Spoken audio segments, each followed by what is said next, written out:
Day 2 of the first ever Global Conference for Media Freedom, a conference co-hosted by the governments of Canada and the United Kingdom, with a very simple mission, as you can see from the banner behind me, to defend freedom. But what's fascinating is that in the process of defending the right to media freedom and the right to free speech for the press and for everyone else, this conference has been a dazzling display of a precise lack of that very freedom.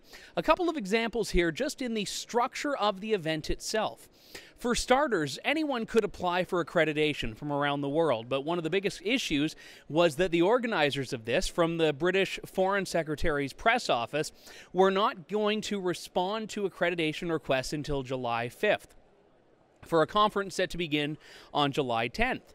And in fact, the media accreditation website for the conference said, don't book travel or accommodations until you know you've been approved.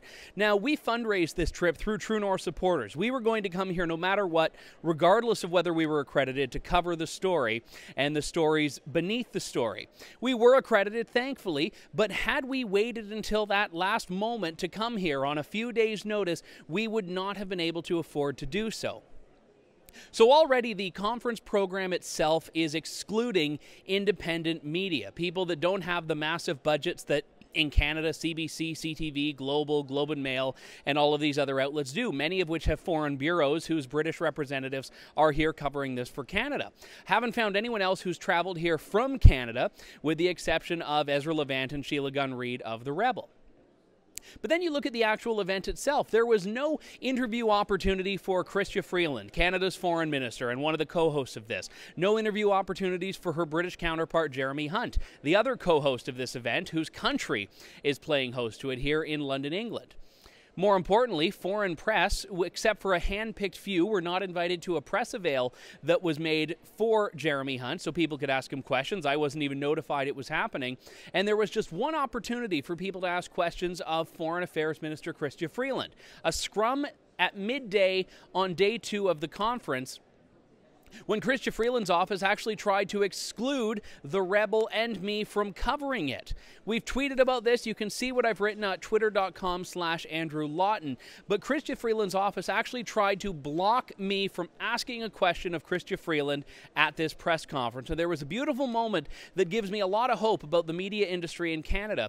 Reporters from Global News, the Globe and Mail, CBC, CTV, and Al Jazeera English banded together and said to Chrystia Freeland's press secretary, we will not go to this scrum unless everyone who wants to go is included. And there was a significant delay. There was a chance this whole thing wouldn't even happen, but the reporters banded together, and in fact, I was allowed to ask a question, and it was an important question at that I'll cover in another video.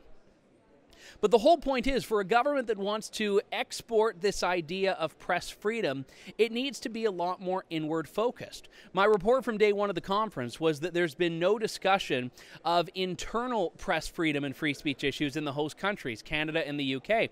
And as the second day of the program shows, that problem still exists. Everyone is talking about the abstract ideas of free speech or things that are happening in other parts of the world, horrific things, but no one seems prepared to deal with the issues that governments are imposing on free speech rights in Western countries, including Canada and the UK.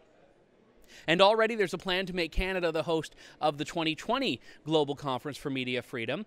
And one of the points that I think was raised very effectively through what happened here from the media was that they need to do a better job at making a media freedom event open for media if they want to have any credibility and any license to pretend that they have a high ground on this issue.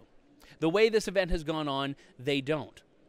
I don't want to say it's a sham, because there have been good ideas discussed. There have been people brought to the table that have had a lot of good things to say, but the governments who need to be adopting these principles are not doing it. They want to talk about free speech, they want to talk about journalists, but they don't want to talk to journalists.